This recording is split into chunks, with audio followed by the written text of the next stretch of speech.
Now, there are three major chapters in the four Gospels that are devoted to the coming again of Jesus Christ, though he mentions it many other times.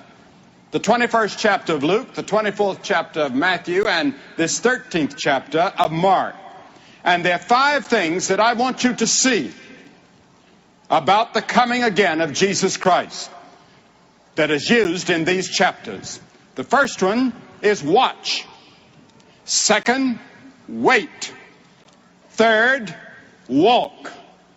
Fourth, work. Fifth, wake up.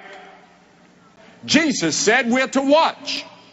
We're to watch an unfolding scenario which would match current events in the world, which he predicted would precede his return.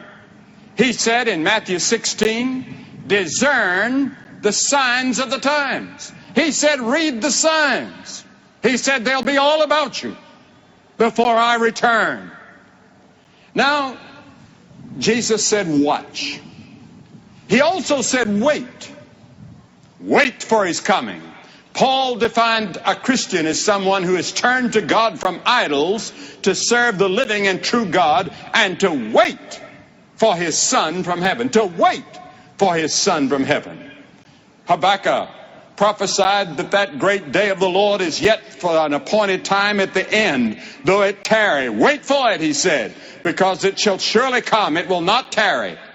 Hebrews 10:37 quotes from this same passage and said, yet for a little while, and he that shall come and will not tarry. Matthew Henry once said that though he tarry beyond our time, he will not tarry past the due time. The time when he is due.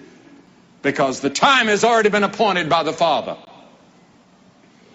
To the Romans, Paul wrote, the night is far spent, the day is at hand. So let us walk honestly, he said, as in the day, not in rioting and drunkenness, not in strife and envy, but put ye on the Lord Jesus Christ, and make no provision for the flesh to fulfill the lusts thereof. In other words, the hope of the coming of Christ ought to make us walk as disciples of the Lord Jesus Christ, living godly and sober lives. The very fact that he's going to come, that should be an incentive. Yes, to know and to believe that there is a hope for the future, that it's not going to end in some great gigantic Armageddon that's going to sweep everybody into death and hell. God has other plans for those that trust him. There's heaven to come. He's coming back. There are too many prophecies that are left unfulfilled that must be fulfilled if he's to keep his word.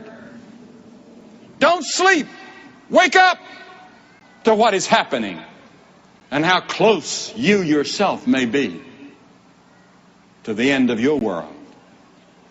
Romans 13, and that knowing the time, that now is the high time to awake out of sleep, for now is our salvation nearer than when we believed. The night is far spent, the day is at hand. Let us therefore cast off the works of darkness, and let us put on the armor of light. You say, well, Billy, if I believe that, I wouldn't be working for peace and trying to get a better world and do good things. Why don't we just sit down and wait for the coming of the Lord? He warned us against that kind of complacency. This should be an incentive to make us work harder than ever before. And just as judgment was about to fall on Nineveh, and Nineveh repented, God changed, and the judgment didn't fall for 150 years. A mighty revival in America, a mighty revival throughout the world could change the course of world events. And it's the only thing that can. But till then, we better be ready.